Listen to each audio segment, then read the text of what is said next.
Hi and welcome to this new video, and in this video I'm going to be talking about relay mode, which is team racing, which is a new feature in VelociDrone 1.13. In order to get into relay mode you have to run multiplayer. It's team racing, so obviously you need more than one player in order to team race. You can actually team race on your own with just one player. It will let you do it, which I'm going to do in a moment. Which allows you to kind of experiment with the functionality, but it's really designed to work with 2 players or 4 players or 6 players, and you could have, say, 3 teams of 2 players or 2 teams of 3 players or 3 teams of 1 player. So it will let you do those kind of connotations, but it'll only ever let you have 3 teams. You can only ever have 3 teams. Okay, so we go to multiplayer here, and we're going to fly the Mode 2 Ghost. Let's just set up a hidden session here and host, and we're going to go to official track go-kart relay, which is on the new indoor go-kart scene. And then over here I'm going to select relay as my mode or type of racing that I'm going to be doing. That's team racing relay, and we'll just for simplicity I'm going to use manual arming.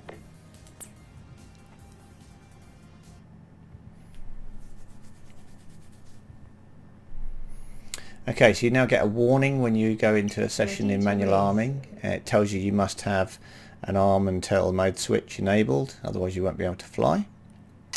And what I'm going to do is I'm just going to arm the quad and then fly to a position where I can show you some features here that are part of relay racing. So let me just head over here.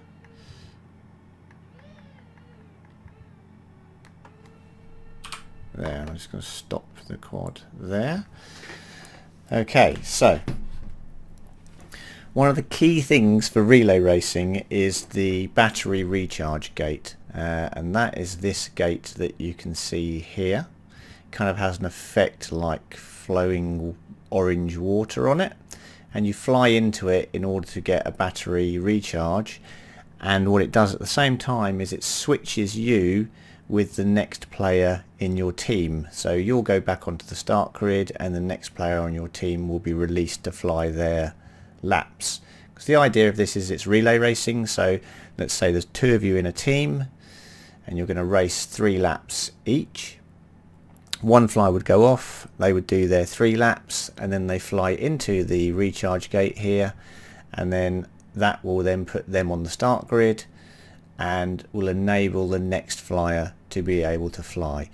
And the recharge gate obviously does what it says, which is it will also recharge your battery, and it will also remove prop damage. So if you've done 1 lap and you've got 100% prop damage, then you could fly through the recharge gate to both recharge your battery and remove your prop damage, but that will switch to your other player when you do that. Now it doesn't do that when you're flying on your own, obviously, because it can only switch back to you, but when you're in a team it will always switch to the other player. So you have to bear that in mind if you've damaged your quad and it's made you slow and you want to do a switch of player. You can't just fly through this gate in order to recharge your battery and fix your props, because it will switch to your other teammate, unless of course that teammate has actually flown their laps, in which case you can get a free recharge and remove your prop damage. Okay, so that's what the recharge gate does, and probably the easiest thing to do is to just demonstrate how this works. So I'm already in relay mode and I'm just going to run a relay race so you can see how this works. Now, one of the things that you can do in a relay race is you can click on who in your team you want to start first, and that's done by the race manager. So the race manager will open up the players in session panel and literally just click, and it says set as starting first.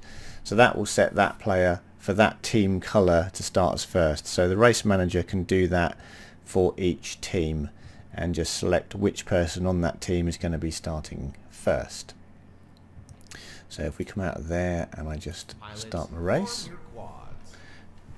We go live on the tone in less than 5. Now, what I just want to show is that there are a couple of things that have happened here. One is there is now a team lap counter for Team Purple, which is what I'm on. And there is also this green lightning strike. Now what this green lightning strike means is that I'm the active player with power in my team. So I'm the powered on quad. So I'm the only one who can fly because I can see that green lightning strike. If you're an inactive player, you'll see like a red no entry sign instead. So when the race starts and Scully says pilots arm your quads and all the rest of it, if you get the red no entry sign, you're not flying. It will be one of your teammates who's flying, and they will get the green power sign, and they'll also hear the start beep or the gunshot depending on which mode you're in order to start the race. If you're not enabled, you won't hear the beep, you won't hear the gunshot to start the race either until it's time for your turn to go, and we'll see what happens when it's your turn to go in a moment. So I'm just going to fly, go around this course.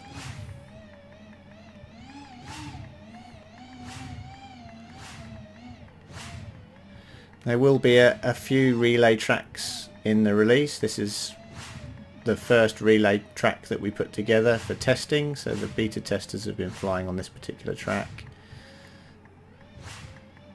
Just going to carefully fly around this. He says that whilst crashing.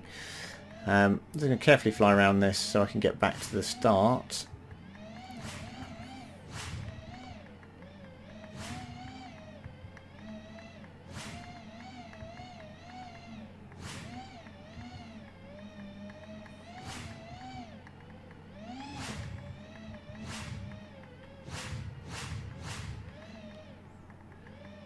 Now when we get back to the start here, I have a choice. I can fly through this green gate up the top here, which will complete a lap, or I can fly into the recharge gate there, which will also complete a lap but would activate my next teammate. Now because I am the only active quad, what it's going to do is activate me again. Position 1. And you can see I get the ESC beeps to show that my quad is activating, and then there was the red no entry sign here that then went green, and you can see that we've now got one lap on the purple lap counter. So I'm just going to fly into the recharge gate again. I want you to just watch over here. You'll see that I go to the no entry sign initially, and then it decides that I'm the only player and therefore I have to fly next, and so I get enabled as the active quad. But in a proper team race it would be your teammate who would get enabled and get the green lightning strike, and you would get the red no entry sign. You can see there we go, we get enabled again, and that's basically the way it works. It will make you fly the number of laps that it shows in the top right there for each player. So at the moment it's showing that I'm on lap 2 of 3. I haven't completed lap 2 yet, which is why the team counter is only showing 1 lap. So the team counter in purple on the left, that won't change to 2 until I complete lap number 2. But the lap counter on the right at the top shows that I'm on lap 2 of 3, but I haven't actually completed it yet.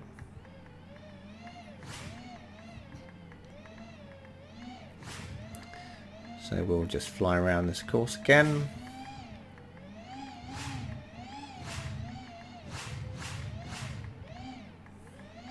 This time I'll go through the top here, and you'll see that it's now switched to show that I've done 2 laps for my team.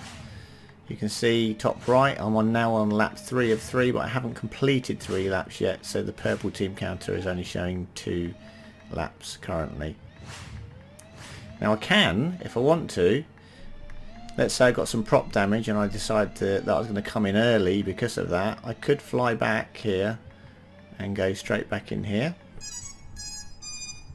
and it will rearm me, but I have to carry on from where I left off. It's not going to reset what gate I was on, it's going to just tell me I've got to carry on from wherever I left off.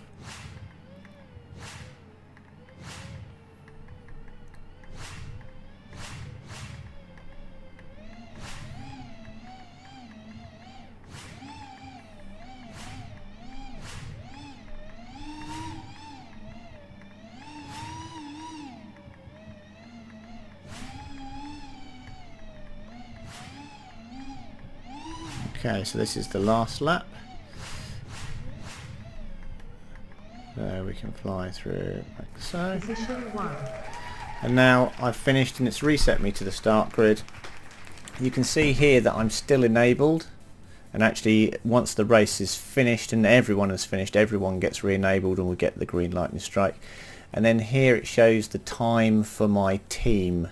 So at the moment these two numbers match because there was only one player on my team, but if there were multiple players then this number wouldn't match, because this would show just how long I took to complete the race, but the time here would show how long the team as a whole took to complete the race.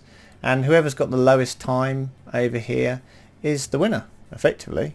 And that's the way team racing works. So I hope that makes sense.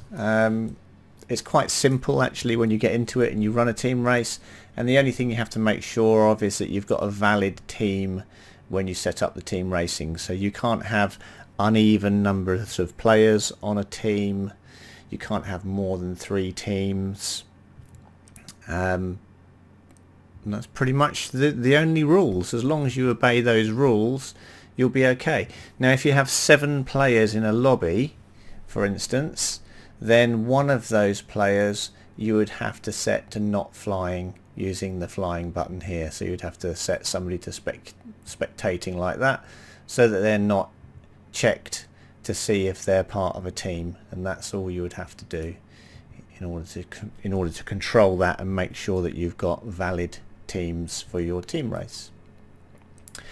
Okay, so that's it. That's the way Team Relay works. I hope it's made sense. I hope you understood how when you fly into the battery recharge gate, that's effectively handing over the baton for the relay, and the other player on your team, or other players, because there may be 3 of you on your team, will then fly.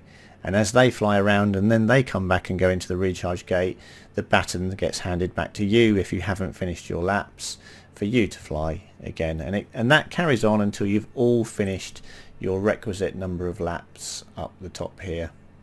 Once you've all finished your requisite laps, then that's the race over and you get a total time for the team race. Okay, now you'll notice that when I finished here I didn't get the pop-up showing me my times, and the reason for that is they are there. You can look at them.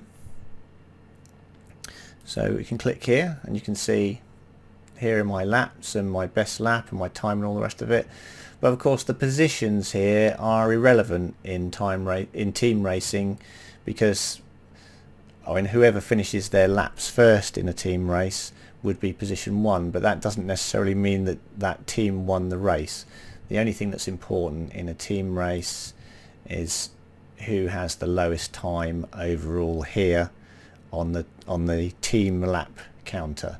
So you can look over here to see how you did, what your best lap was and all that kind of stuff, but it doesn't pop it up automatically, because actually in relay this is the important value over here. The lowest time over here is the winner. Okay, so that's it. That's Team Relay. I hope it makes sense, and I'll see you on the next video.